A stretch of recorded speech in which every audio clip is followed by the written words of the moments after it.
Hello and welcome again to another edition of Brandon's Face, the podcast about a playlist. My name is Brandon, And I'm Jonathan. and today we're going to be doing our part two of our October playlist, which has already been archived. Make sure you check the show notes in this episode in order to access that through Spotify. Jonathan, how are you again? I'm doing, in the last 24 hours since we've talked, I'm doing pretty good. I got to drive along the Oregon coast today, and it was beautiful, actually. Fantastic. I've always heard that the Oregon coast specifically is just gorgeous, and never seen it myself. It's really unique compared to Southern California beach towns because they're not really beach towns. They're towns on the ocean, essentially. I was actually in Astoria today where like the Goonies was filmed and stuff. That area Sick. is really cool. Yeah, I dig the vibe there. It's a fun place. The West Coast is wildly varied. I'll never forget driving south down the one in California from Monterey back down to my neck of the woods, and holy Hmm. smokes, man! There was moments where I felt like I was in Scotland, and then you move over and you're literally in Endor, and it's a different experience. I know exactly what you mean. Yeah. Alrighty. Well, if you're just joining us today, we are going to be jumping back into. We've got a handful of singles that we did not go over on last night's episode, and then we're going Because to jump in. Brandon forgot his charger. I did. I forgot my charger, my laptop charger, and it was about to die. But tonight I have my laptop charger, and we're gonna do it tonight. I'm gonna power through. We're gonna power through with full power. So we're gonna handle the remaining singles that we have from October's playlist, and then we're gonna talk about the albums. And I'm actually very excited to talk about the albums that we have this month. So let's go ahead and jump right into it. And as you can see on the screen, we've got Elohim's "Little Idiot." This is a fun song, man. Fantastic show of her range as an artist. I think this is a little different than what she has done, but I really love this song. What did you think about this one? Yeah, I thought it was definitely different. It's a really good like electro pop track, very well produced, and a little bit more catchier and bouncier than the stuff I've heard her on. She did a really good job on it. Yeah, I think so too. I love seeing artists kind of branch out and do some different things, and I think that this was something that she really shined on. So When's Boys Noise gonna work with her?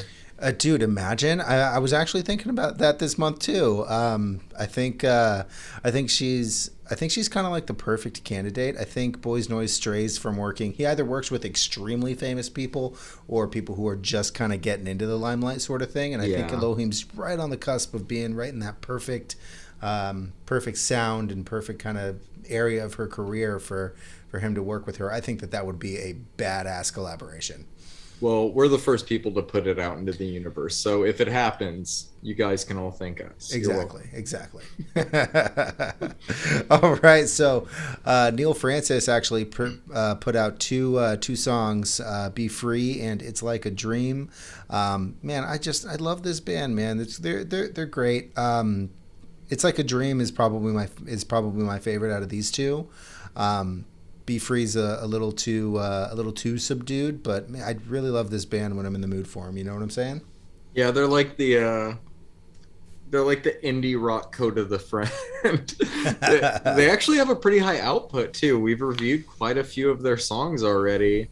Um, I liked both of them. Yeah, I agree. It's Like a Dream was a little bit more my vibe, but they're both really groovy, and I like this like slight electro edge that they have in their music. I dig it. Yeah, they open for electronic acts, and I think they're a great electronic act opener because of how they kind of toe that line. They kind of straddle that fence there, which I enjoy. Yeah. Yeah, they're really good. I would actually like to hear them do a full length album. I think that'd be good. I feel like mostly what we've reviewed is singles and EPs of theirs. Yeah, singles and EPs, and you mentioned their output rate, and honestly, it's kind of a new thing. I think back in 2016 when I saw them open for Bob Moses, I don't think they put anything out between then and like last year. So I think they're Interesting. just kind of jumping back up onto the bandwagon here. So we'll see what happens. I do Yeah, really enjoy them. same. Cool, man. Moving on, we have something else I really enjoy. Matt Lange with his Disenchanted edit featuring Carrie Leva. Dude, his voice is just perfect for the style of music he composes. Yeah, the vocals on this song are fucking fantastic. The production is outstanding. Like the low end of the bass is so heavy and clear. It's really good. And the wide variety of like drum sounds he uses really keeps this stuff interesting too. It's a really well done song. I agree, and I think and you can tell if you listen to his like back catalog, he tries to incorporate analog instruments as much as he can into his modular synth sounds. I mean, he tries to incorporate guitar into a lot of his music, and I think that's neat for somebody who does like majority like techno. You know, like I think that's really neat. The analog elements give it an almost nostalgic feel. Right. Yeah, I agree. This is really good. I'm a big fan of Matt Lange. Hopefully he does another album soon. Yeah, that'd be cool. Is he the one that did Language with Porter way back in the day? Is that him? You know, that's, or am I misremembering? That's interesting. That? I think you may be misremembering that. He's done quite a few things. He's done quite a few things. My favorite of his is, I'm trying to think of the name. It's not that one. It's Ephemera. His album from I think 2016. That's right. Yeah. Yep. Okay. Yeah, that sounds familiar. I think I was thinking of God, I can't. Maxo. I think that's who I was thinking of. Yep, I think that is correct. That song, Easy. That's right. Okay. Similar names. Sorry, Matt. Similar names, but both really good artists. Both really good artists. Who knows how words are formed? Speaking of techno, just on the entirely opposite spectrum here, we've got Shadium with In Dust We Cover EP. Really heavy techno. There's really not a whole lot to say about this one. Okay, yeah. I think I might be getting old because these are just like noise to me almost. This is almost too heavy. It's club techno, man. It's very heavy stuff. I need to be in the mood to listen to it nowadays. I think 3-4 years ago I would have been like all the time this, but I had to when I started the first song on this, I was like, well, I think I'm gonna wait till I'm a little bit more hyped to listen in 2010 I would be falling asleep to this, but now I just like I want to turn it off and just like get a cup of tea and some cinnamon toast and go to bed. Like, this is too much. Oh man, I love that. Well, it's definitely very heavy.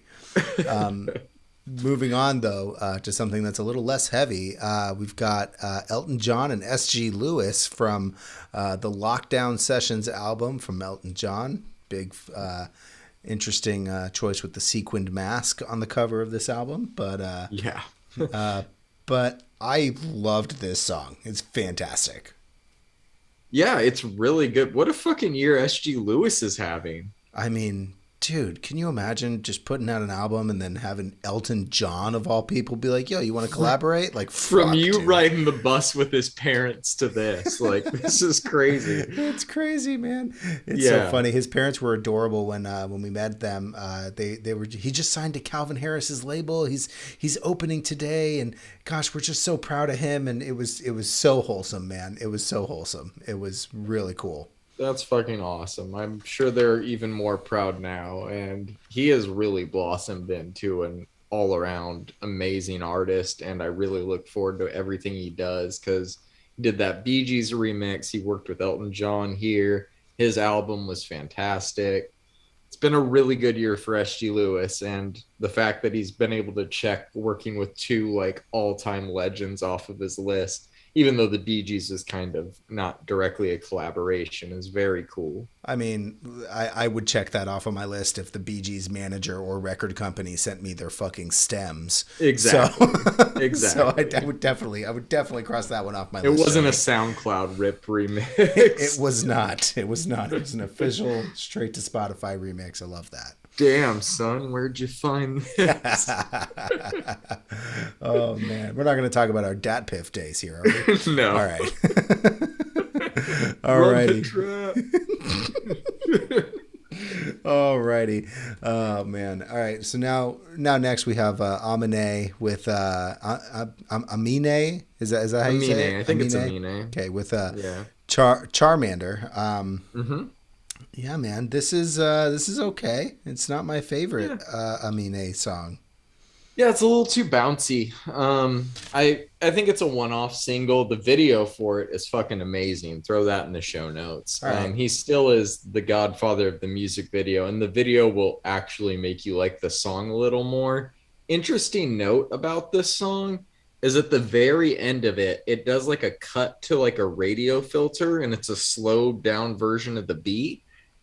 He posted that that was like the original tempo of the song, and that he just kind of boosted it up and made it a little bit pitchier because he thought it felt right. But I've actually talked to multiple people who were like, my favorite part of the song is the end of the song where he's like chopping up the instrumental through that radio filter. But I will say I liked this song immensely more than everything he put on like the deluxe edition of his last album. So I'm gonna take this as a positive. Got it. Okay. Yeah, that last album was really good. Yeah, the deluxe edition tracks were horrible though, but the album was amazing. You didn't even send them to me, so I'm assuming that I probably just shouldn't waste my time. I think it was right before we started doing this, but not worth it all talking about. No. Got it. Okay. All right. Well, here's something that's absolutely worth talking about. We've got the Marias with Dakiti, which is a Spotify single, and holy shit, man! I'm just a real fan of this person, this band. I don't know what you want to call it, but I fucking love it. Yeah, I'm gonna call it a pop band, but clearly they're fronted by the girl who is like most of what the project is her voice. You know, like it's anchored by that. She sings in Spanish better than I talk in English. It's fucking ridiculous. You know, I love Spanish. I love the language Spanish. I think it's incredibly just varied and romantic. I love the language, and I regret taking drawing as a foreign language in high school because they let me get away with it. But her voice is perfect. This is a cover of a Bad Bunny song. I would never have guessed that based on the way that they did it. Yeah, it's I had fantastic. No idea. Yeah, this is great follow-up to their album, little cover. I like it. Nice. Yeah, I really enjoyed this, and I'm really looking forward to some more music, man. It's really neat. Side note, I also tried to buy their album. I think I remember texting you saying, "Why can't I buy this?" Mm-hmm. And it's just nowhere to be found. My wife and I have been looking into it. It's very hard to find. Oh man. Well, so I think I'll let you know. Yeah, please do. Please, if you find it good, let me know. I'll send you money, man. Like it's a good album. Alrighty. Moving on, we have a new single from Spoon, The Hardest Cut. They have it's a little bit of an interesting direction for Spoon, but they've announced a new album. It's called Lucifer on the Sofa, which is a fantastic album title. And I'm really excited for this rollout, man. Let's go.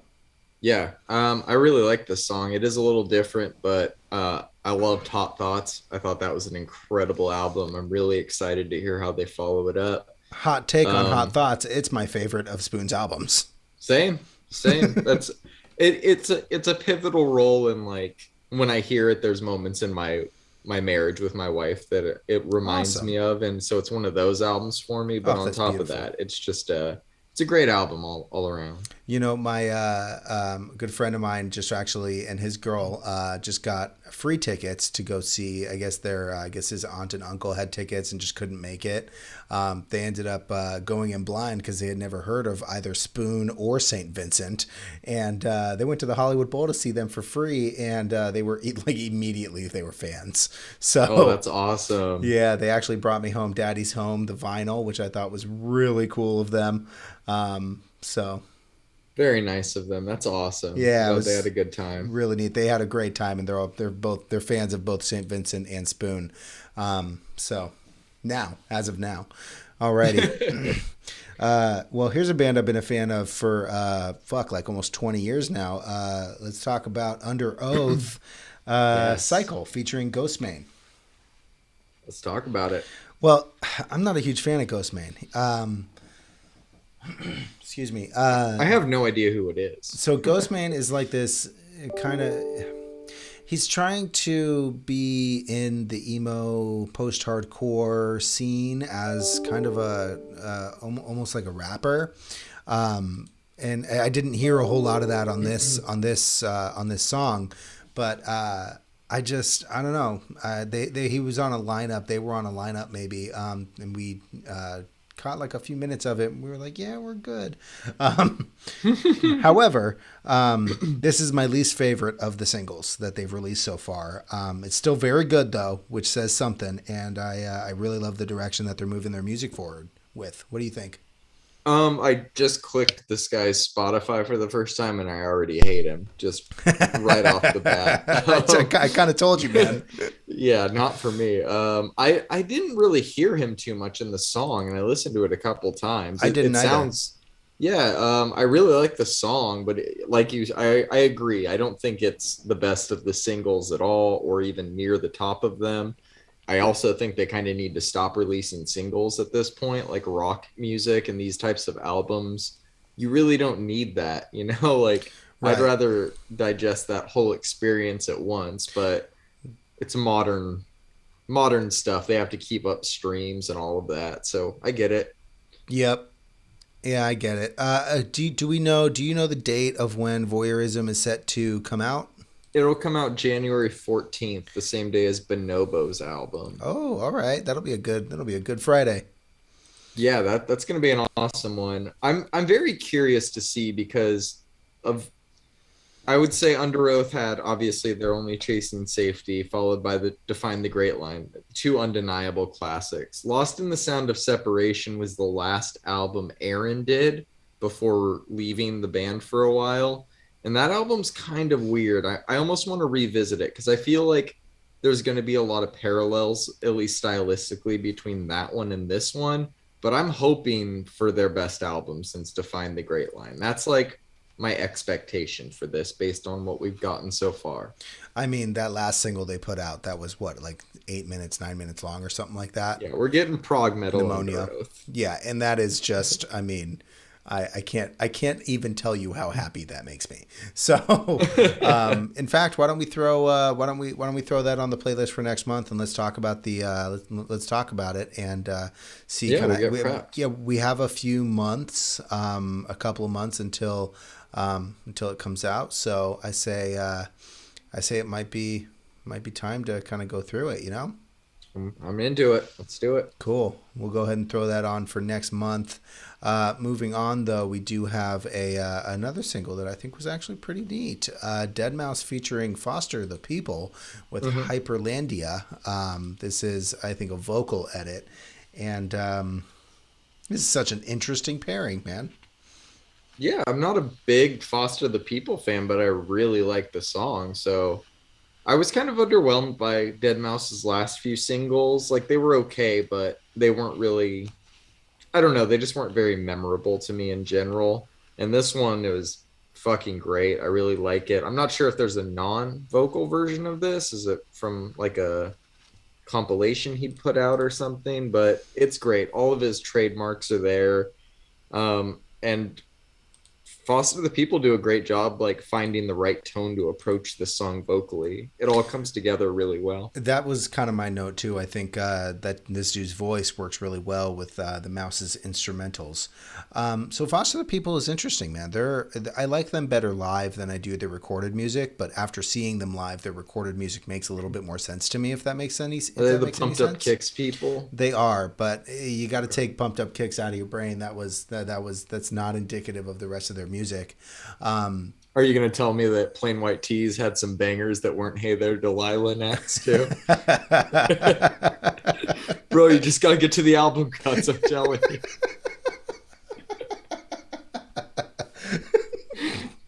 Yeah, man. Actually, the Plain White Tees did have another song that I really enjoyed, but we're not going to get into that, okay? No, we actually saw Foster the People, and their show was surprisingly psychedelic. And you know the band AWOL Nation, right? Mm-hmm. So they put out right. See, they all these bands have one thing in common. They put out a very interesting song, and that gets a bunch of radio play, and then that's all anybody remembers from them. But AWOL Nation put out that album Megalithic Symphony, and I believe that was 2012 or 2013 or something like that when Sail was getting popular. And their show was surprisingly heavy. Even after really taking that album and listening to it pretty consistently that year, their live show even surprised me. And so we went into it. It even might have been the same year that we saw AWOL Nation and Foster the People at the same time. But yeah, man, their show was surprisingly psychedelic. It was really neat. I reckon I'm gonna challenge you with some Foster the People next month now. Oh boy, here we go. Here we go. Let's go. Alrighty. This worked very well. I really like the Mouse and Foster the People together. Alrighty, here we have the next one. Here we have Mario featuring the Abuser. Get Back. I knew you were gonna say that. Decent song, shitty feature. I knew you were gonna roll your eyes when I added another Chris Brown. I really can't help that artists that I like keep working with him, and these are the singles that they're releasing. Everybody who's listening, write your congressman and tell them to stop having people hire Chris Brown, man. Vote no on Chris Brown. Vote no on Chris Brown. Oh man. So, all right, let's just put all of that aside for a minute, because I've been very critical of Chris Brown on the features that I've added. Right. I think, kind of like Summer Walker, he sounds very bored. He's very capable of still singing and being a good R&B musician when he wants to be. He just clearly phones it in literally 90% of the time for a check. I think he would probably say he's just smarter with how he sings now, but it's just, I don't know. I'd rather listen to the old stuff any day. That makes sense. But exactly. But I think here Mario, obviously mid-2000s R&B legend, for most sure. popular for Even Let I Me know Love who You Mario and is. How Do I Breathe. Yeah, classic songs. I think he kind of woke Chris up a little bit on this song. I'm a sucker for the trade-off thing, and they do it very well on this song. I just wish we would have gotten these two in the room 15 years ago, because if they could do this now, I would really have loved to have heard what they could do in their prime, but I'll take it. Yeah, it's just one of those things, man. It kind of sucks that Chris Brown has a good voice, because I almost want to like it, but then some of those images just kind of flash back at me. Totally.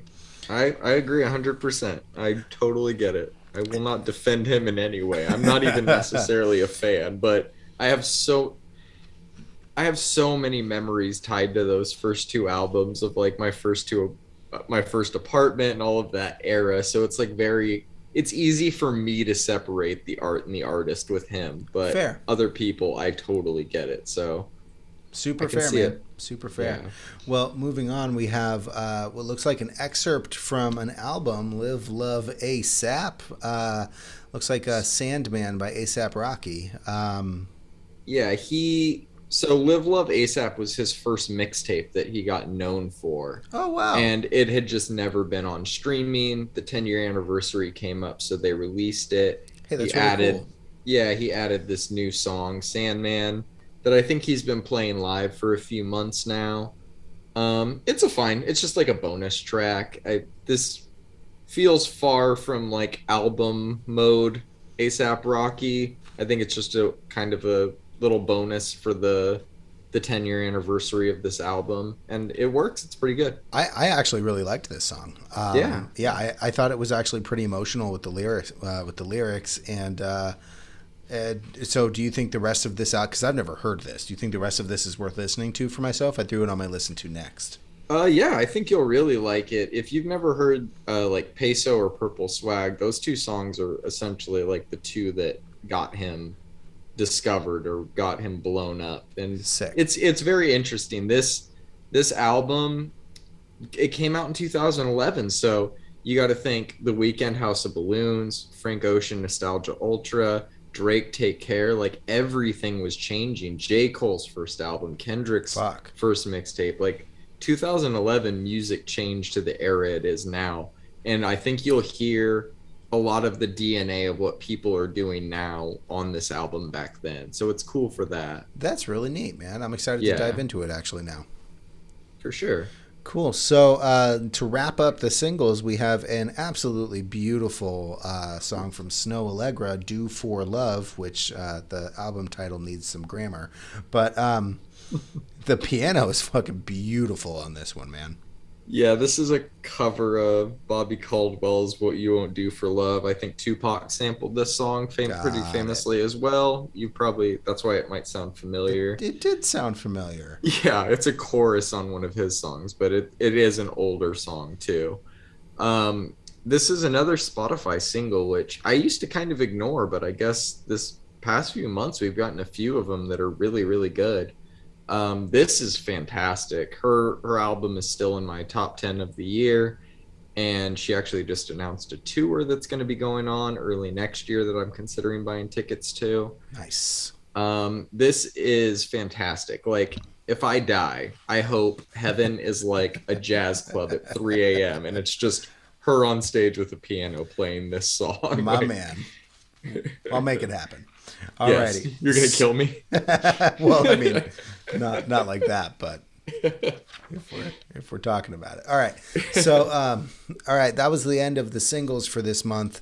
We had a lot of cool singles, and I'm excited to see how the rest, how most of these play out into some albums. And I think it's time to get into the albums of October. John, you ready for that? Let's do it. Let's do it. All righty. The first album that you threw on here was Currencies. No, I'm sorry. It was.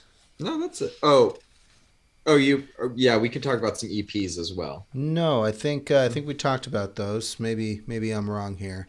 Let's talk about Currency. Still Stoned on Ocean. Yes. Currency still stoned on Ocean. This motherfucker has already released a new album since this album came out. I can't keep. I think he's released like 6 this year. Never Stops Working. It's like Coda. Like, it's so hard to like prescribe a number to it. It's Currency doing what he does, you know? These Right. songs are actually a little longer, I think, than his last album. Those were mostly like 2 minutes. I think there's a lot of 3 minute songs on here. It's still got that classic Currency vibe. The production's very, very good, similar to Collection Agency, which we reviewed earlier this year. And I've my favorite songs on this one were Still Stoned on Ocean, because he's really good with intros. High, which is a beautiful sample, and World Is Ours, which I love the scar play, like metaphor on lyrics, which is cool, and I like the instrumentation of that song a lot. I gave this one a 7 out of 10. All right. So Currency kind of hits a very specific spot for me. It's hard rap and it's good. There's really nothing revolutionary about his music. It's just, and that's just kind of fine for me. He's got his own flow and his own identity, and he's definitely a workhorse. Like you said, he's released another album outside of this. The album for me isn't amazing, but it is very good. I enjoyed it, but I probably won't revisit it, which is kind of why I rated it a 6. Fair. I think my standout was High or Freezer. Gotcha. Yeah, I wish High was longer, but really good. Yeah, man, it was good. Thanks, and I still like Currency. This just didn't really hit it exactly the way I think I wanted it to. Well, good news. He'll eventually hit it because he keeps releasing shit. Oh man, alrighty. Moving on, we have an album by a band, We Are Scientists. We kind of we walked through the last few months with the singles that were being released from this, and I was really excited for this to drop. Actually, more excited than I thought I was going to be. You want to go first? You want me to go first? Oh, you can go first. Well, this is a fun album. They've got a great poppy, rocky, kind of punky feel to them, and while it isn't really anything revolutionary or really experimental at all, they do a great job of playing safe. You've Lost Your Shit is kind of a great way to open an album. Like, it's really great. I thought it was a really great song placement on that one. It's let me see here. I think I wrote down a quote. It says, I'm writing all your songs now. I'm writing all your books. I'm writing all your wrongs. I really liked that wordplay. it's so the risks. The riffs on Fault Lines is really good. It's kind of got this royal blood feel to it. It is not my favorite album of theirs. Again, I probably won't even revisit this one. I actually rated it a 6, and I think Fault Lines is my favorite song of this. What were your thoughts, Sean? Interesting. I wanted to like this album, but I just don't think I'm into their specific brand of pop punk very much. And I know I said I like my pop punk a little more punk than pop on this before. And there are plenty of little fun punk moments on this album, just not really enough to sustain my interest in it over the course of it. It wasn't bad, but it reminds me of like, at its worst, it reminds me of A Curse of Memory. At its best, it reminds me of Amber Pacific. But none of those are my favorite punk or pop punk bands, so those aren't really great comparisons. I'm kind of hoping the Mom Jeans album brings what I was hoping this album would. I think it definitely will. I was, I don't want to say I was disappointed, but I was a little let down from how much I was excited for this album. It's not bad, but it's just not everything I wanted it to be. You know what I'm saying? Over the last 10 years, when I kind of fell out of the scene, all these pop punk or pop punk adjacent bands started popping up, and I would see their names all the time, but I wouldn't really listen to them. And as I've started catching up over the past few years with bands like The Story So Far and Neck Deep, like seeing where the genre has gone, you need to do a little more to stand out. And I think, like you said, You've Lost Your Shit, really good song. Fault Lines, good song. I even liked I Cut My Own Hair a little bit. I thought that was a pretty good song. It was fun. But overall, like the album doesn't stand out enough to revisit, which kind of sucks. So I gave it a 5 out of 10, but only because I was hoping for a little more. It's kind of same here, and I'm telling you, man, they have released some really good music. I really recommend. They released an album in 2019 called Megaplex: Rise of the Lycans, and I really do like that album. I'll throw it on my listen. I think you should. Everybody listening, if you listened to Huffy, don't listen to Megaplex. It's a much better album. All right, so speaking of much better albums, let's talk about Stefan Bodzin's Boa Vista. Yes. All right, man. I'm just going to go ahead and jump into it. Last month we reviewed, for all those listening and who listened to last month's podcast, we reviewed the last album from Bodzin, which was Powers of 10. We reviewed it last month in anticipation of this album, Boa Vista, coming out, and actively re-listening to that album got me super hyped for this one. This is just classic Bodzin, man. It's progressive deep house that has a solid footing in techno. I actually did the math, 7-minute average track length, and there's 17 tracks. So we're talking about a 2-hour album, which, most artists, when they put out 2-hour albums, wouldn't bother to even release a vinyl. But I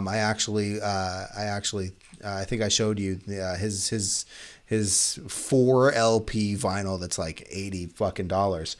Is really neat packaging, and it's really cool, man. The textures on it, I mean, I'm sure it's just really neat, man. I'd love to have it, but I'm not spending $80 fucking dollars on it. So all of these tracks are essentially the same in terms of structure. He starts really slow, builds up, crescendos, builds back down, and then builds back up again. And this isn't a bad thing. It's kind of what makes Bodzin. Well, he gives us a little bit of a switch up on a few of the tracks, and I do like the 4 or 5 minute interludes that he throws in there. As once you kind of get to that point in the album, you need that kind of small amount of, I guess, like mental fortitude cleansing.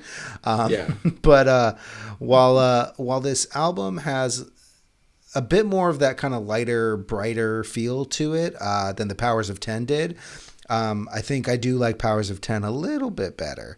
And I rated that, if everybody listening didn't listen last month, I rated that at a 10 out of 10. It's a really beautiful album. All of these tracks are just when you think it's kind of business as usual for Bodzin, Nothing Like You comes on. And those vocals from an artist that I am not really used to hearing vocals on, really hit me. It's a solid album. It could have been 2 albums. He could have separated it, but I actually am going to go ahead and thank him for not making it 2 albums and instead working and putting out a gigantic album. I'm putting this at an 8 out of 10. It's I think my standouts are, I got 3. I have Boa Vista, Collider, or Breathe. I really can't decide. Got it. Nice. What are your thoughts here, buddy? So I also gave it an 8 out of 10. So we're pretty alike in our thinking. But my standout tracks were completely different. Boa Vista, obviously, and Dune and Nothing Like You were my other 2. Dune is very good.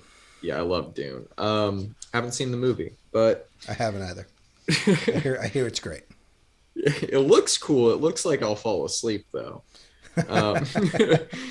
Let me see. So I guess we know like why he hasn't released music in so long. He was fucking working on this, which had to have taken forever. God only knows how long, because it's very deep and complex. I won't try to rehash anything you said because I'm still processing a lot of this album. I've given it 2 or 3 full listens, which is quite a journey to go on.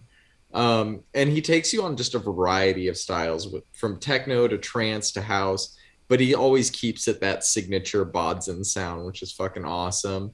Like you said, I was very surprised to hear some vocals. Like, I'm not overly familiar with him, but to hear, I already had the expectations that there's very rarely, if ever, vocals. So when they come in, it's very, very like, not a reprieve. It's just like a moment of excitement almost.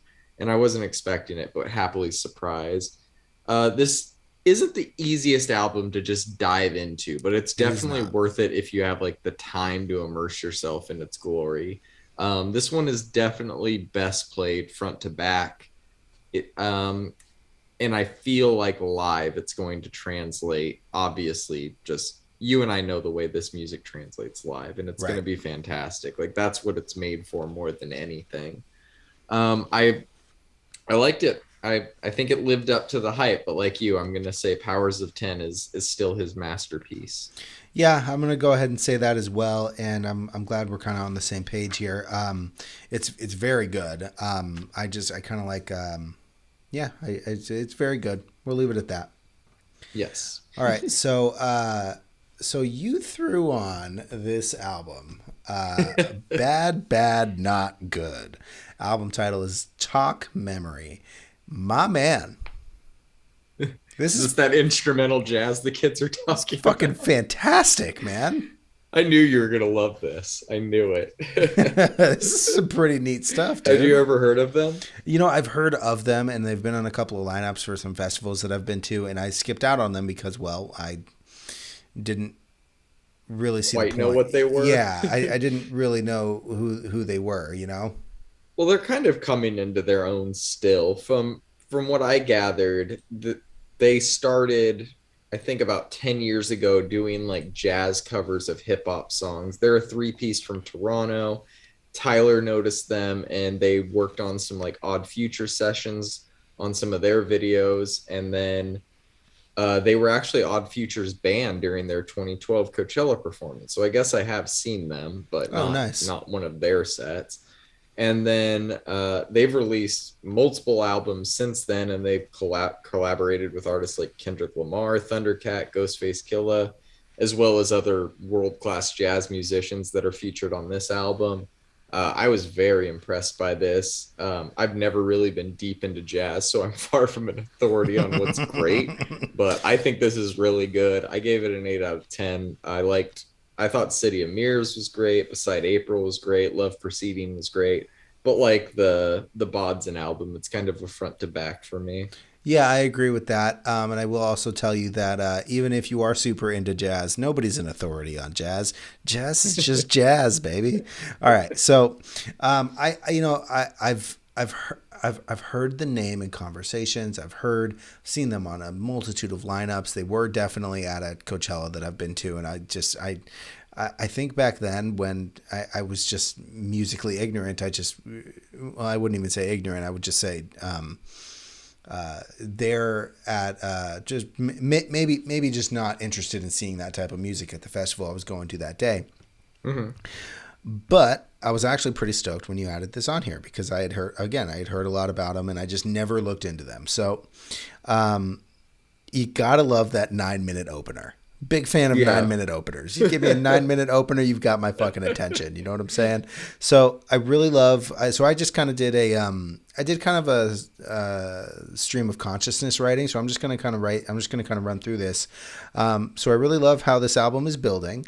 And then by the time I'm writing this, I'm halfway through Besides April, and I am hooked. Just hooked, man. The strings at the end of Love Proceeding are just immaculate. The fluttering guitar kind of juxtaposed with the flutes on Intimidating is really cool. The bass line in Talk Meaning is just extraordinary, man. I thoroughly enjoyed that they take their time and they structure their songs accordingly. And structure is kind of a bad word when you come to jazz. But this is just a brilliant piece of music, man. They killed it. I gave it an 8 out of 10 as well. I think my standout was easily Beside April. As soon as the album ended, I was like, yep, I'm going back to that one. Needed to hear that. But I will agree with you that it's best taken in all at once, front to back. Yeah. Anybody listening who has not heard this album, Talk Memory by Bad Bad Not Good, please go listen to it. I don't care if you like jazz or not. You're going to like it. It's a good album. It's good music. If you like music, you'll like this. You're all going to look like Ryan Gosling in La La Land after you listen to it once. You'll love to see it, you know? All right. You got anything else for Bad Bad Not Good, or should we move on? No, that's all I wanted to say. All righty. So moving on, we have Tone Stith with Still Fucking With Me. Yep. So this, I think, is technically an EP, but we reviewed the first part as an album, so I guess we'll kind of finish the story off. This was good, but not necessarily it wasn't an entirely necessary follow-up to his previous album. He tends to front load these EPs too. Like the first 3 songs are really good and the rest are kind of just good, not great. His voice is really the reason to keep listening to him, but I wish he could just like self-edit a bit, because I feel like if he took the first 3 songs off both EPs and just put out one 6-song EP, it'd be an easy 9 or 10, but you don't really listen to the back half or return to it. At least I don't very often. So you end up forgetting how good he is by the time you get to the end of the EP. Fair. But still a lot of good R&B, so I'll take it. I gave it a 6 out of 10. I liked I Don't Wanna and Pressure. Cool, man. Yeah, I really love his voice. I don't understand why he's kind of following up. I think these were both released in the same year, obviously, but like why not just put out another piece of work? I don't know. I'm not an R&B fan. But I do love his voice. These beats are really great. I really like how he works in that kind of niche of R&B. Do you know who produces his beats? I'm not really sure. I'm interested. I think it's a variety of people, but there's the Problem Solvers, I think, were featured on this, who I'm not really sure who they are. Needles. Yeah, I'm not really sure who the producers he works with are, honestly. I gave it a 6 also. I actually liked Pressure as my standout on this guy. You're an R&B fan at heart. You just don't know it. I guess so, man. I think you've gotten me. That's like the most R&B song on the album. It's a good song. Mm-hmm. It's a good song. Cool. Moving on to something that's definitely not R&B. We've got Zach Fox with "Shut the Fuck Up Talking to Me," which is I'm pretty sure that's a Wedding Crashers quote, although I could think be wrong. It is. Yeah. All right. Do you want to go first? You want me to go first? Sure. This is kind of a curveball to both of us. It definitely was. Off guard. I'm not really versed on this any more than you were. From what I understand, he's a comedian, writes for a lot of shows, including Eric Andre. He started rapping as a joke, I think. His style is very punchline driven, usually delivered in similes, similar to like old Childish Gambino on Camp and stuff like that. The production on this album is very similar to Camp in quality as well, very rough around the edges. Doesn't do nearly enough to impress on a serious level to be like worth taking serious yet, but it has some fucking funny moments, and it has a few. She doesn't even go here. Yeah, I don't know. like it. I don't like it. I think like the first three songs are really good. You get a little production from Kenny Beats on the back end. I think it's fun. I don't know if I had to give it a number, maybe like a 4 or 5, but I thought it was fun. All right, well, here's where we disagree, sir. This album is a piece of fucking art. I loved this album, man. It's obviously rough around the edges, but I was a big fan of Lil Dicky's Professional Rapper, and I like comedy rap, man. I like comedy rap. I don't know what to tell you. And this came off. This hit me by a lot of surprise. Like I think I was at work and this came on and I heard a couple lyrics and I was like, wait, what the fuck am I listening to? It's a double header comedy and rap album. I think he does it really well, man. I love people that really don't take themselves too seriously. Great beats, fantastic lyrics. I've got a couple of selections of beats here. Quote, I feel like a condom, no one fucking with me, unquote. And then, oh man, quote, fucking with my brothers, get you popped like some bubbles. Dude, that's ridiculous. Oh my god, it's man. So funny. Oh, it's absolutely hilarious, man. I gave it an 8 out of 10. I think Menace was my favorite. We've got a Lil Dicky contender now, man, because I revisited Professional Rapper like a bunch of times. I know a lot of those lyrics by heart, and I still quote them every once in a while to my wife, because it's just, oh man. Take chickpea and smash, call it hummus. Oh man, I really liked this album, man. Thank you for throwing this on here. This album cover is cursed and with the chicken wings on a paper plate with a feet holding a cigarette. He's going for it. I mean, I'm here for it. So not for that specifically, but I'm here for the comedy that it evokes. Put that on your vinyl wall. Oh man, I think my wife would kill me. Yeah. All right. Well, I'm really happy that I figured out that I really like Zach Fox. Alrighty, I think the next album we have is Vengeance by 12 Foot Ninja, who you didn't like a couple months ago when they released another piece of art, and I was curious about what you thought about Vengeance. Go ahead, take it away, Johnny. Wasn't it Long Way Home that we talked about? Long Way Home? The song Long Way Home. I thought we covered that when that I think we like did. A single. I think they put out another album, didn't they? Oh, maybe. I don't remember another album. I remember that song, but I don't know. You're probably right. I talk a lot of shit. No, they didn't. I'm lying. It was just the song, and I guess it was a little bit ago. Okay. I was gonna say I don't remember like heavily disliking it. All I remember thinking of from Long Way Home that I can remember now is that it reminded me a little bit of System of a Down, like in its frenetic back and forth pace and whatever it is. But this album is fucking crazy. Starts off on a hell of a note with Start the Fire. Goes straight into Long Way Home. I feel like that 1-2 punch is a really great way to kick the album off. It keeps up the frenetic pace from there, but this style of metal like exhausts me pretty quickly. There's so much going on, but the rest of the album isn't without some amazing moments as well. Like Over and Out is so good. I was excited. I know who Tatiana from Ginger is now because of you. So seeing her on this album was cool. That's actually my favorite song on the album. Has all the like goth rock vibes my wife would have rocked in high school. So it's pretty awesome. Hey man, she could rock that look now if she wanted to. Oh, she definitely could. She still does at heart.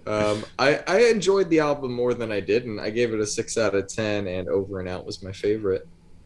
Cool, man. Yeah, love that Tatiana feature. So I really love this band. They have such a way of seriously making great music while not really taking themselves too seriously. I think the kind of freneticness that might turn you off a little bit is something that I fucking love because it's kind of like taking metal and going just a different direction than say bands like Mastodon go. You know what I'm saying? Like I think get that. I think they just don't take themselves so seriously and they just kind of blend genres however the fuck they want to. I don't need to go too deep on this album, man. I enjoyed it. I gave it a 7. My favorite song was Culture War, and that Tatiana feature is awesome. All right, you heard it here. Brandon's gonna go another 50 minutes on his 12-foot ninja review. Alrighty, starting with Start the Fire. I'm just kidding. I'm just kidding. If you listen to the Fibonacci theory and the way that Tool constructed Lateralis, Maynard is singing in. I'm just kidding. If you guys worship Maynard, you're missing the point. That's all I'm going to say. That's all I'm going to say. Tool's a good band, don't get me wrong, but Danny Carey's the hero of that band. All right. Good dude. Saw him drum a few times in person. He's awesome. You know, Danny Carey actually has a huge plethora. I don't know if you've seen any photos, but he has a giant wall of modular synthesizers and is on record saying that he's a huge techno fan. Isn't he also a big Nike fan? He's a big basketball fan. That's right. Yeah, I always see him in jerseys. Yeah, every city they go play in. He's wearing the jersey from that city, which I think is a great kind of homage to the town that they're in, and it's fucking awesome. It's pretty cool. Yeah, Danny Carey's the best. Least pretentious dude in that band for sure. Yeah, and there's a reason why Maynard calls his fans insufferable. They are. All right. Yes. So moving on to an album that really surprised me, man. We've got Maxo Cream with Weight of the World. Take it away, John. Oh my fucking god, man. I love this album. It's an immediate entry into my end of the year top 10. Maxo comes through and wastes no time setting himself apart from his peers lyrically. The tone of his voice leaves no room for gimmicks at all. It's all about the bars, and he's one of the best at it. Jesus Christ could walk on water. I'm a Crip walk on the sea. Just an incredible line in the first song on this album. The first 3 songs do an amazing job of just getting you familiar with Maxo and his story, both of which I knew very little of before we got into listening to this. We get the first big feature of the album with Tyler, the Creator, on Big Persona, which we talked about previously. Undeniable banger. And I feel like we'll look back in a few years on that collaboration and realize like how crazy it was we got that at this point in their careers. Right. The middle of the album is what I would call probably the album cuts. All good songs, but you're not really going to walk away thinking about these ones the most. We get a pretty disappointing ASAP Rocky feature in the fact that it seems to be both of them doing a Big Sean flow more than trying to do what they do best. Not necessarily a skip, but if I had to pick one, it would be. Interesting. The album gets back into high gear pretty quick with Local Joker, a fantastic song about him rapping about being taken seriously as a top tier artist instead of just another up and coming local guy. And I think after you hear this album, you'll agree that he deserves that respect. We get another God tier collab with him and Freddie Gibbs here. Jeez. Both doing what they do over a laid back trap beat and some chopped up soul in there. Amazing song. As great as the first half of this album is, the second half is where it really, really, really comes together and what really keeps me coming back. Like I said, there's not really a skip on the album, in my opinion, unless I had to pick one. But the best 3-song run on the album is Greener Knots, Mama's Purse, and Trips.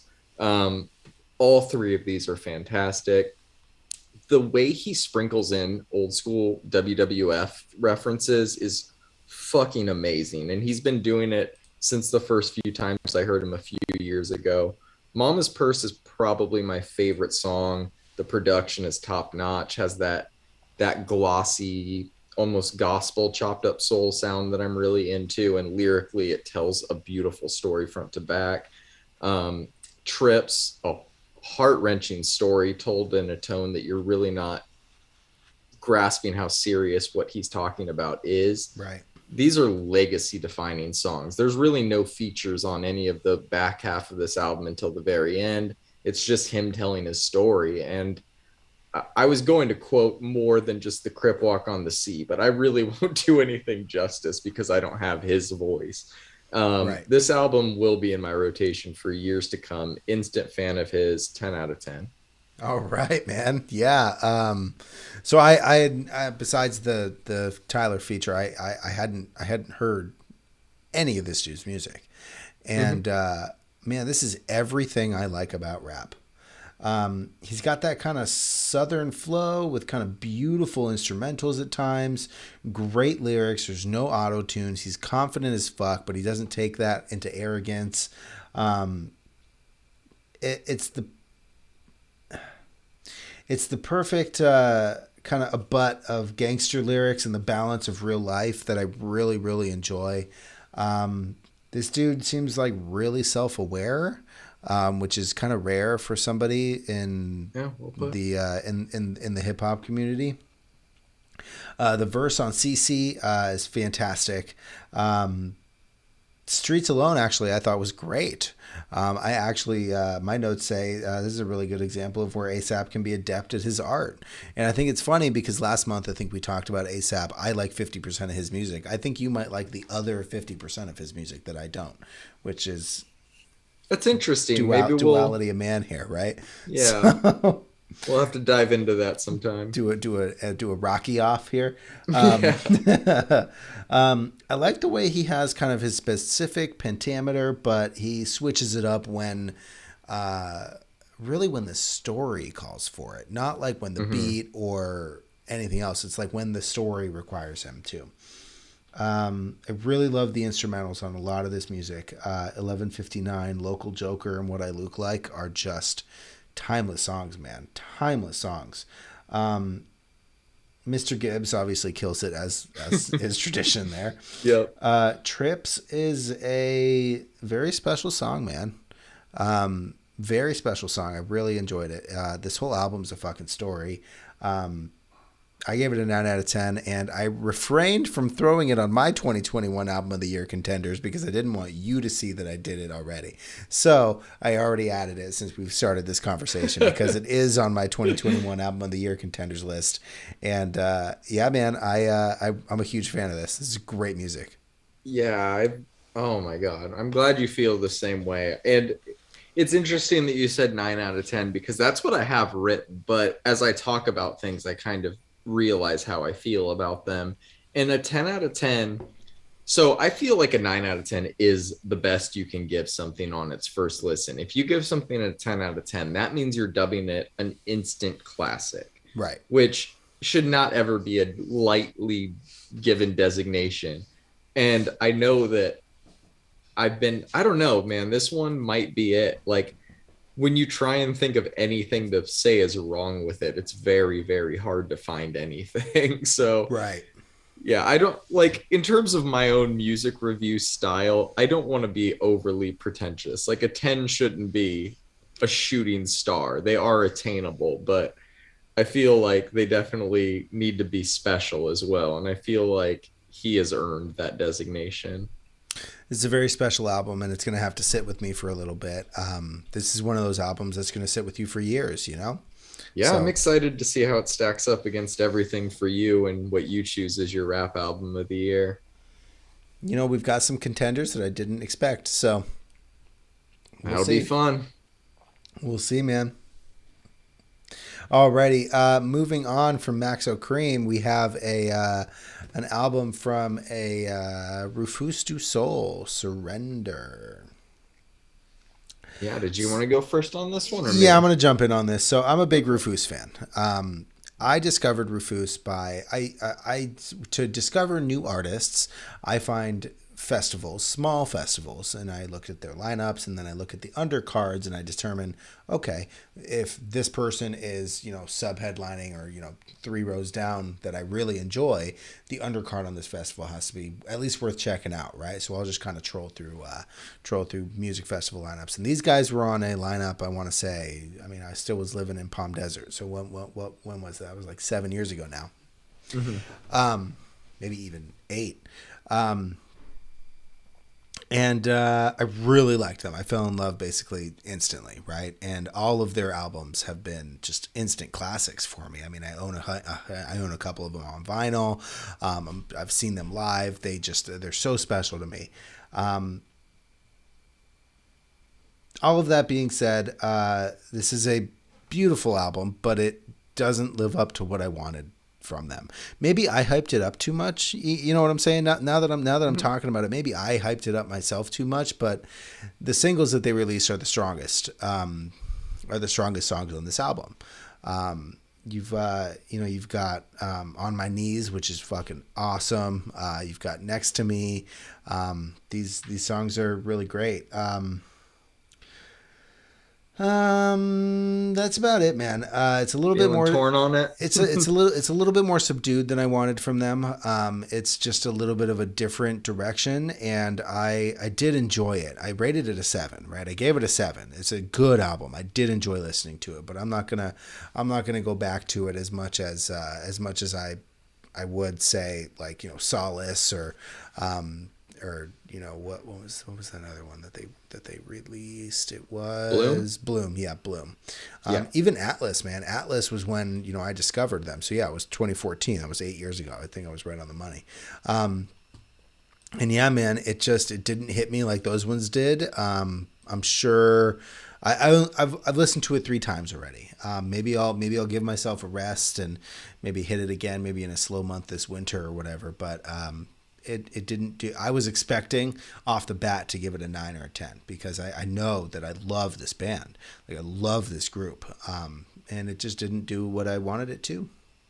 What are your thoughts, John? Interesting. So I kind of anticipated we'd be very similar in our train of thought on this one, and I'm glad we are.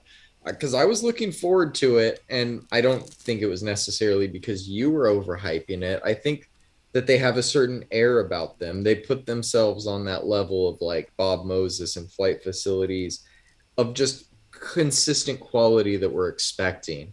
When they release something and we know, all right, you have our trust that we're at least going to give you our time. And so that could have something to do with, I don't know. I guess I think we're both a little jaded right now is we're way too spoiled. We've had more great electronic albums this year than any previous year in history. It's a good album. It's not a great one. It's not their best one by any means, but it's not bad. It's good. I don't think it's on the same level, like you said, as Bloom or Solace, but only time will really tell with that because I'm not going to really stop revisiting it because I think maybe I'll dive deeper in and maybe it'll catch me in a certain mood or headspace or just at the right time. You never really know. But it's not going to crack my top 5 even electronic albums this year. It So won't. and that's just any other year, this would probably be top 3, at least in that genre alone. So it's kind of crazy where we're at. Yeah, that's I interesting. gave it a Man. 6 out of 10. On My Knees was my favorite. On My Knees was my favorite too. Yeah, we're kind of on the same page here.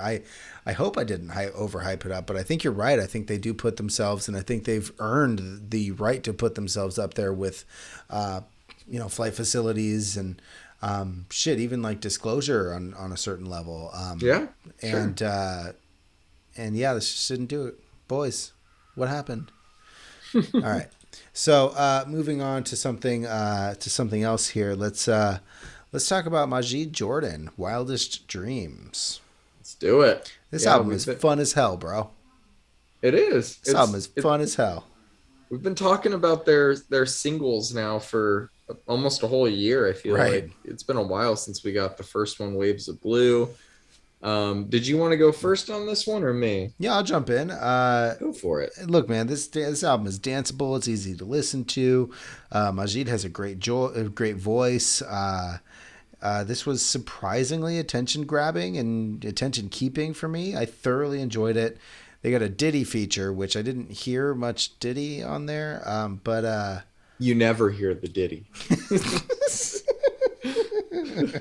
It's there though. it's there. I mean, I'm sure it is. They had to pay for it, right? He's probably not cheap. I gave it an 8 out of 10, man. I really enjoyed this album. Really fun. Wow, very solid. Yeah, I've been looking forward to this one for a few years. And I don't think it's like an instant classic by them, but it's a very solid entry in their discography. They do one thing well, and that's 4 to the floor based R&B pop. They've developed their own signature sound over the years by perfecting the exact drum kit and synths that they use. I don't really hear growth on this album as much as I hear polish, if that makes sense. That makes sense.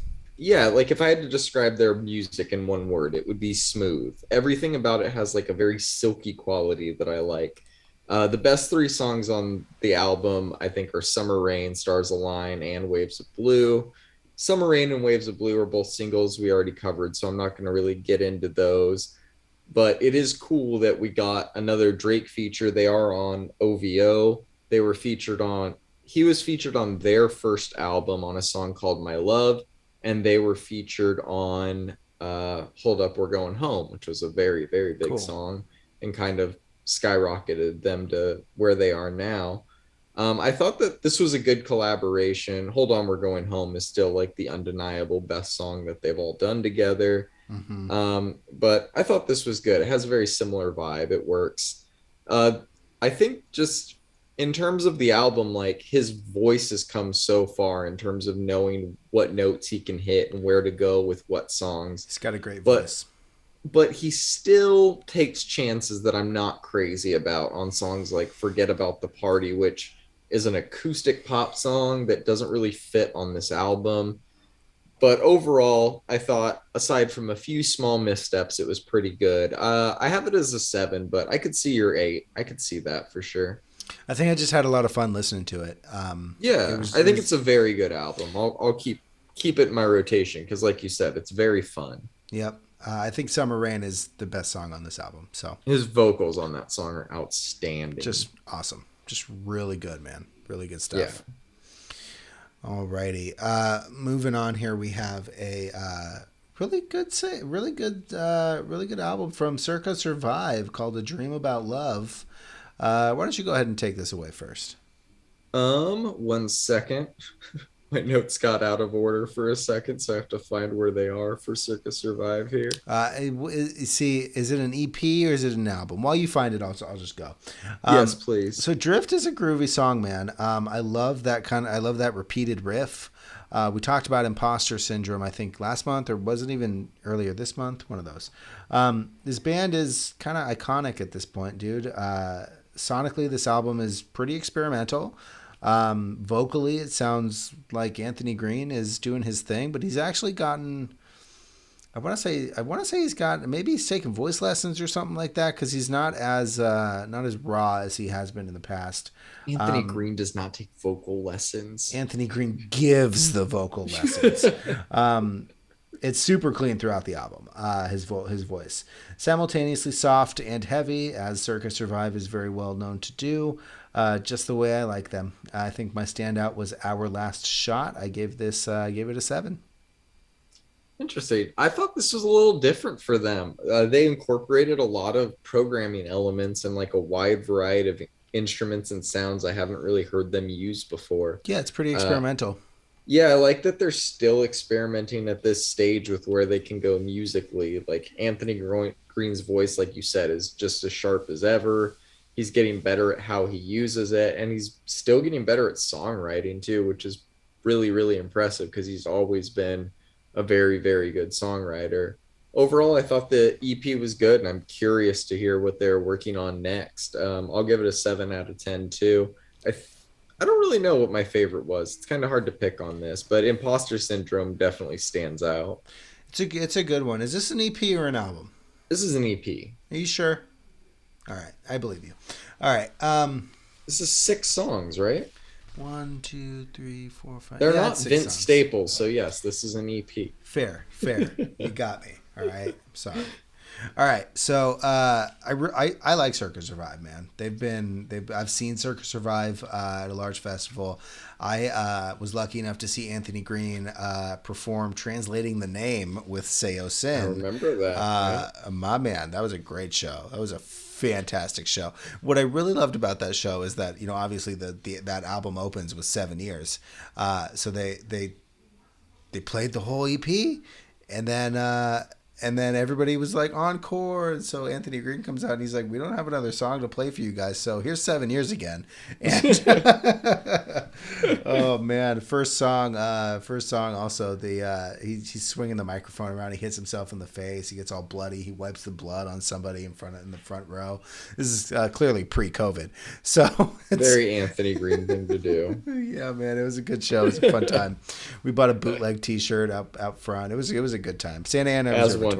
As one does at a Seosin show.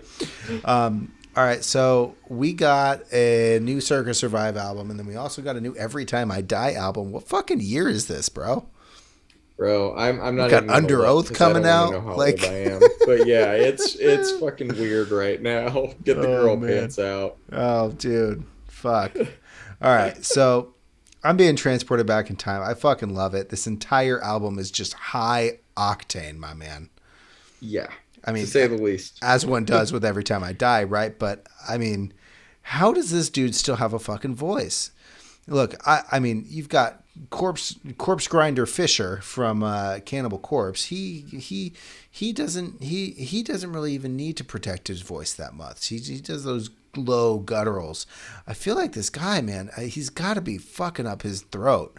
Like Keith's a machine, man. it's just wow, man. This here's some of the most raw vocals in the metal scene. What do you call this? Hardcore, punk hardcore, whatever you want to call it. I will be revisiting this album again and again and again. I really love seeing them live and hearing anything from Guttermouth, but I'm sorry, Gutter Phenomenon. Yes, but I if I ever caught them live again, I'd want them to play like Desperate Pleasures and Post Planet Shit and Dark Distance and they will. Fuck, man, this is another collection of just awesome hardcore metal, punk, whatever the fuck you want to call it. I gave it an 8. I think my standout was actually Dark Distance. Tough call between Planet Shit, but I really like that opener. Damn, we're dead on the same. 8 out of 10. Dark Distance and Planet Shit were my 2 favorites, but. Yeah, he's just so angry, man. Spare only the ones I love, slay the rest. Fuck, just the man. first thing he says on this album. Man. And right away, he's not fucking around. Right. Sly has like an interesting chorus to it, very System of a Down-ish, very harmonious, I guess, for them a little bit.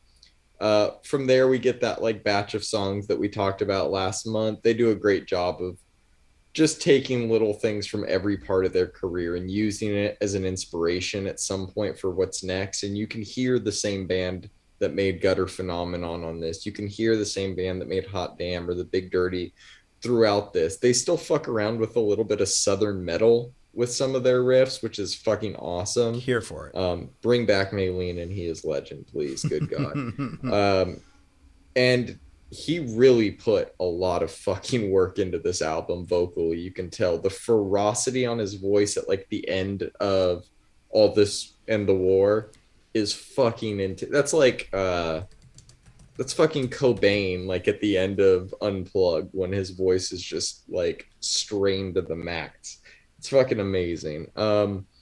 It works. I feel like there are a little, I mean, if I'm nitpicking the album, Thing with Feathers probably seemed like a good idea on paper, like give the listener a little reprieve, but I don't think it really works. I think it kind of kills the momentum of the album for that little moment. Yeah. I'll agree. And it's just not that good of a song. Like, but that's a very minor thing. Have you seen them live? Oh yeah, I've seen them live a few times. They're Nice. fucking fantastic. I saw them once in the Gutter Phenomenon era, I think at the Boardwalk in Orangevale, and then I saw them in the Big Dirty era, and I don't remember where that show was, but they're really, really good. But yeah, it's a fucking great album, definitely in my top 10 rock albums of the year. I'm excited to see how it stacks up against everything else. And yeah, like I said, 8 out of 10. Yeah, man, I agree. It's definitely a strong album. Yeah, I got to see them open for Taking Back Sunday, which was an interesting show. But I'm sure. Yeah, watching Taking Back Sunday fans listen to Every Time I Die was just. Keith actually was on stage and he opened. He said I'd like to thank my friends Taking Back Sunday for having us open for them. It's a little weird, but let's go. And then just hot damn, just. Yep. Oh, man, fun time. Hey there, fun time. girls. Yeah, exactly. Oh, man. All right, well, let's switch gears a little bit from Every Time I Die, super heavy, high octane, not slowing down except for that one part album, to a very slow album from Black Marble, Fast Idol. So I like Black Marble. I was introduced to them actually. I think it was 2019 or 2020. I first listened to their album called "It's Immaterial," and I really liked it. It was just really right up my alley, and I've kind of been following them since. I listened to that album pretty much nonstop for about a week or two, and then obviously here and there since.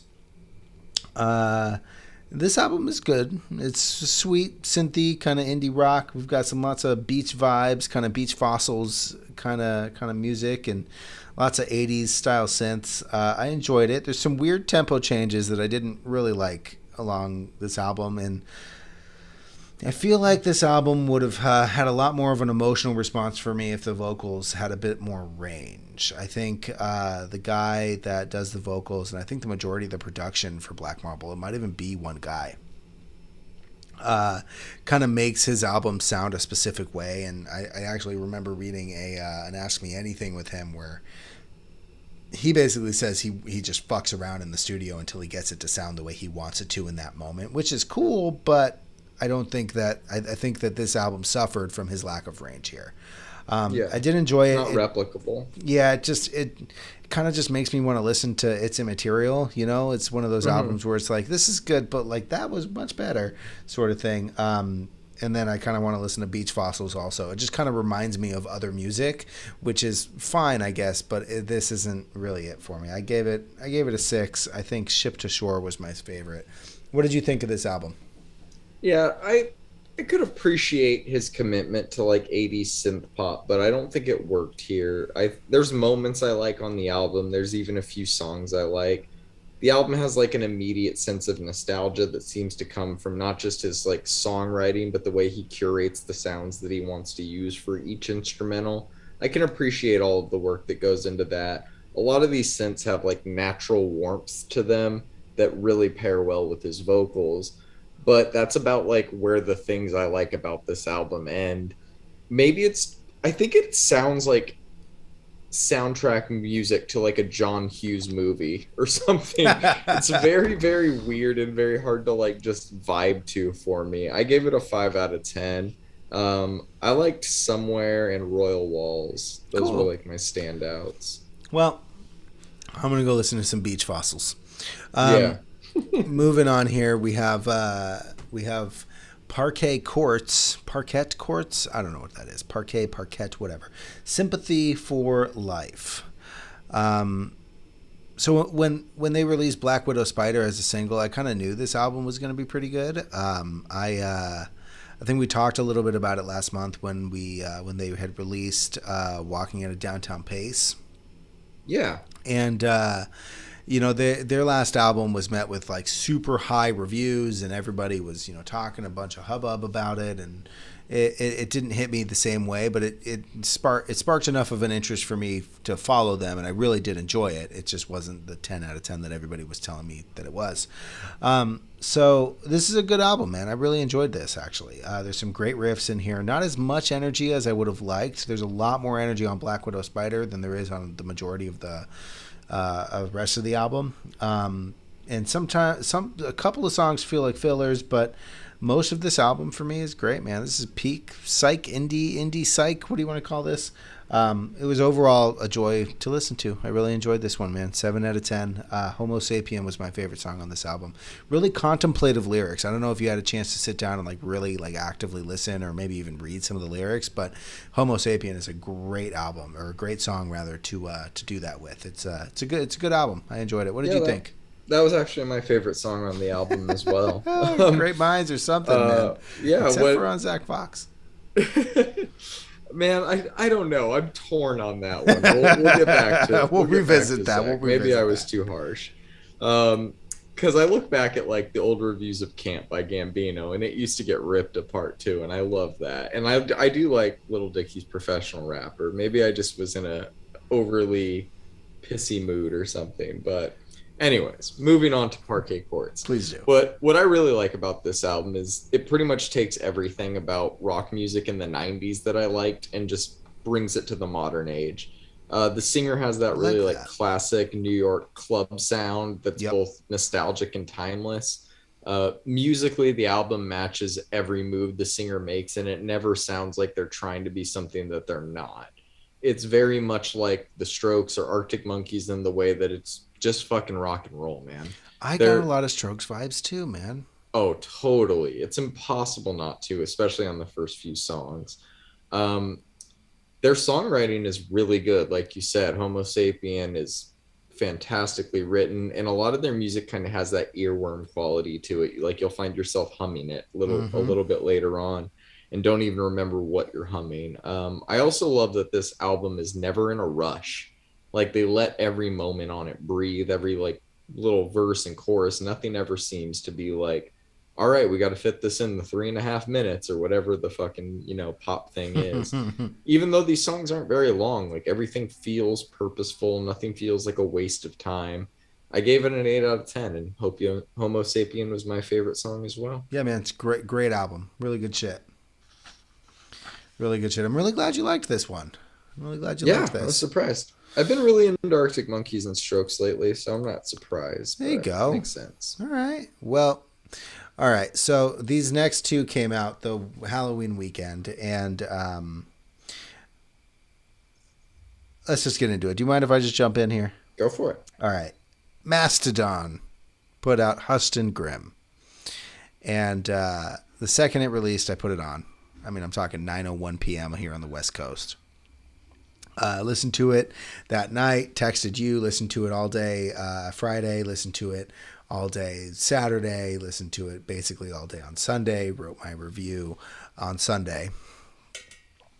So I had listened to it probably about 4 or 5 times by the time I sat down. So they released a few singles, and I, being excited about Mastodon and having gotten really into them over the past 3 years or so, decided to kind of look into who is producing the album. The singles that they released really kind of tantalized me. It was different than everything that they had done, but also so much of them as a band. So David Bottrill, I don't know if that name rings a bell, but he probably should.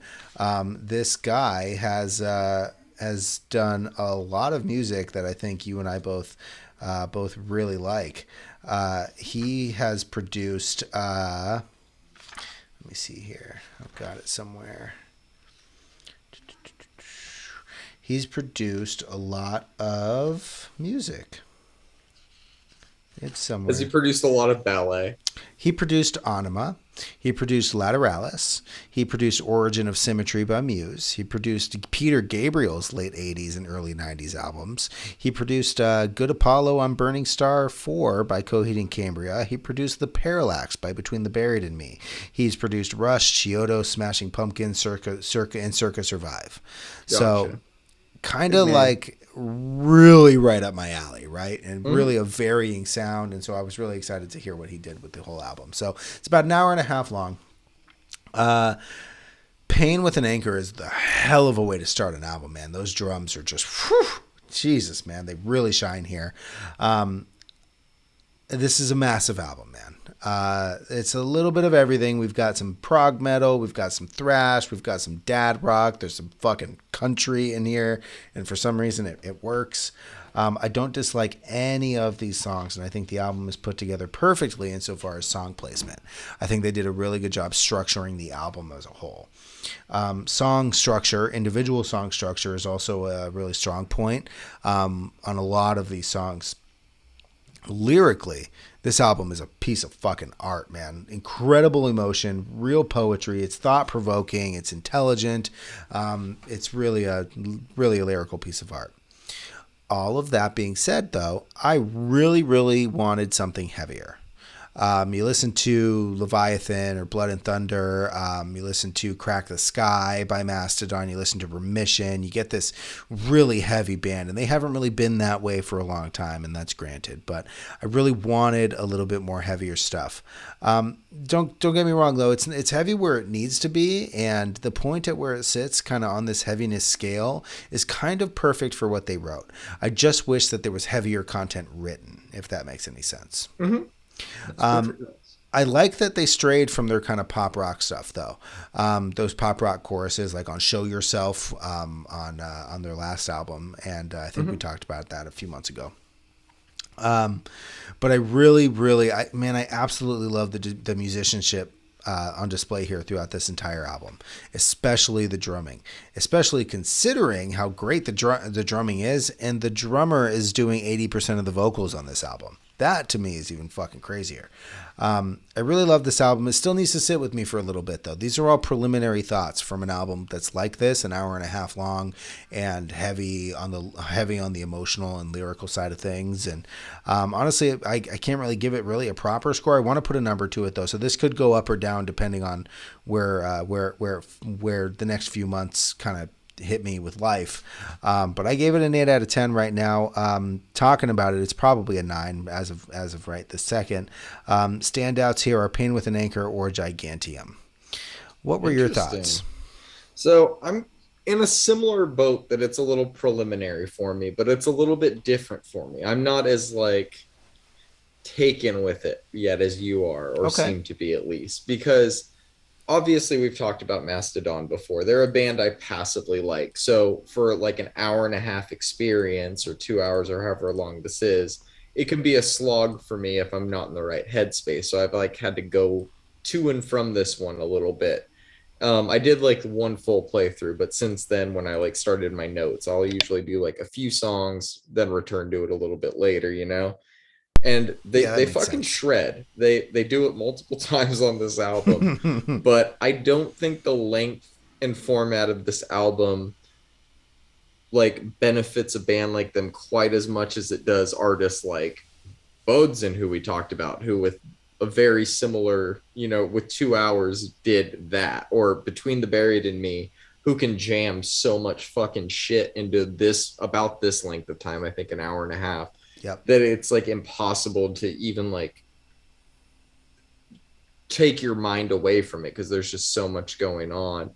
But I do think that they are great musicians, and that shines through on almost every song here. Like you said, I do wish some of the content was a little heavier, considering like the grandiosity presented with this type of album, not just in its concept but in its structure. And it's hard to like not be comparative to other bands like Between the Buried and Me, who are working with this long form metal format, even though they're very different subgenres of metal. I think I'm gonna have to keep revisiting this one over time. I'm like at a 6 or 7 with it right now. Okay. But that's just because I've always been a passive fan of them, not like a diehard. Some of my standouts so far have been Tear Drinker, Pushing the Tides, and Savage Lands. Savage Lands is a good one. Yeah, that one might be my favorite of all of them. Yeah. Well, I'm glad you're at least enjoying it. I think we're kind of on the same page. I think I might like Mastodon a little bit more than you. Yeah, I'm enjoying it more than I'm not, for sure. It's just a lot to take in as like a non-Mastodon fan, I guess. Right. No, that's totally fair, man. And I'm just I really got into them over the last couple of years, and I dig their style. So we'll see where this album sits with me when we get to our. It's on my albums of the year contenders list. So we'll see where it sits for me. It will be in our end of the year discussion. It sure will be. It's gonna be fuck, man. Rock and metal. I think I might need to separate like general rock and metal this year. Like fuck, man. Oh, I'm prepping the show. It's been a bitch. Trust me. Like it's wow, man. All right. So the last album here on Brandon's Face for October is going to be The War on Drugs, I Don't Live Here Anymore. Now, I haven't given this a score. I haven't written anything about this album because Mastodon came out on the same day, and you can't listen to Mastodon and The War on Drugs back to back. It just doesn't work like that. Like my brain doesn't work like I that. did. Well, I'm sorry, I think. I did listen to it, though. I did listen to the album a couple of times. I think it's very much them. I don't think that they experimented as much as I thought that they were going to. I think it's a beautiful piece of indie folk kind of. You know what I love about The War on Drugs, man? I think The War on Drugs takes everything about rock and roll, like late 70s rock and roll, maybe even like all of the 70s, all of that decade, and just pure rock and roll, and just still kind of like moves forward with that sound while still staying in the modern times. They've kind of taken rock and roll as a sound and put it in a nice little glass case, and they're dusting it off at the museum every few years when they release something. And I really enjoy that about them, and I get into my indie folk moods, and man, they scratched that itch for me. So I'm not going to give it a number yet because I haven't sat with it as much as I want to, because I have been listening to more Mastodon than this. But yeah, what are your thoughts on this guy? I feel like Ben with Little Sebastian when it comes to this band. Like, everyone seems to love him, and I just don't get it. I don't get it. Like, I've seen countless music critical articles giving them glowing reviews. I've had friends post about them on Twitter, Instagram stories, excited that their new album's coming out or how much they're enjoying it. And when I hear them, I just hear a tiny horse. It's a proverbial one, of course, but it's just a tiny horse. I said when the time. I said when the. Let me guess, you had a calzone for dinner. Like, it was literally just a calzone. I said when the title track dropped that I didn't want to rush to judge them because I knew a lot of people liked them, and I wanted to hear this song in context of the album. That was the title track when it dropped. It just got all this like Don Henley meets Phil Collins vibe that I just don't understand, I guess. There's a few decent songs on the album, but nothing I'd really revisit. All right. In short, I don't get it. I give it a 3 out of 10. Hey man, you know what? That's okay. That's fucking hilarious, man. I really like this band, dude. I really like this. I really like their sound. And if you don't dig it, or if you don't get it, that's cool too, man. Do you? You can't sit at this table. Well, it's kind of like everybody who likes Travis Scott. Like, everybody looks at me like I'm a fucking idiot, and it's like, no. I don't like it. Like it's just, people are, I mean, I watched SNL's Young Thug performance, and it's like, bro, how is this fucking popular? So like, I totally understand where you just don't fucking get it, you know? Mm-hmm. And I don't get that. And a lot of people fucking do, right? And I'm not saying you do, but a lot of people not only get that, but want that and need that, and put money into that. And it's just not my jam. So if this just isn't yours, that's fine too. But we're still going to talk about them. So exactly. I may or may not add this to my albums of the year contender, depending on how it sits with me. I need to let Mastodon kind of sit alone for about a few days, because I think I listened to them again today. But yeah, man. I'll be watching your playlist closely. I know you heavily waiting to judge you. I'm not going to add you until we're recording. That way you can't. Alrighty. So that kind of wraps up Brandon's Face October edition part 2. This will be uploaded tonight as we've been speaking. The playlist is already archived. The playlist link will be in the show notes for both the monthly playlist that is updated every day, week, whatever. Throughout the month, and then refreshed and renewed at the end of every month as we record. John, do you have any closing remarks here besides the fact that you hate most people's taste in music?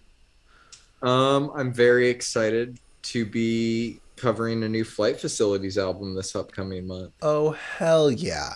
That's clearly what we're waiting for. You know, we've been waiting for that since they announced it, and I think I called it when I saw them posting up on that Rufus Du Sol ticket. I was like, "There's something up with them." How are they not the headliner of that tour? By the way, I'm telling you, man, something about. I mean, fuck, man, and then Surrender just rubbed me the wrong way. So we'll see. Yeah. We'll see. Flight Facilities has already released a new single. We're not going to talk about it probably until either the middle of next month or the end of next month, but.